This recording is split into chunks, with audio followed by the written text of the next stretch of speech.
Bom, sim, esse aqui, há hoje aluna mês, tu tem diferente caso de pessoas que têm liberdade, vrije voeten, santa yaman, en não que a será, pero durante o processo de investigação, por aí caso pendente no caso.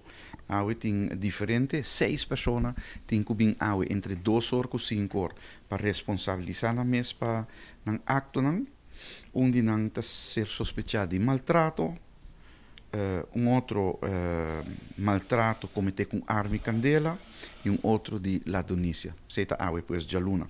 Já razão também tem diferente caso, mas um relato de ladonícia com encobrimento, ladonícia com intento de assassinato, um homem que tem em corte por um caso de violação sexual, cometido em 2014, duas pessoas em dagvaring para posição de arma de candela.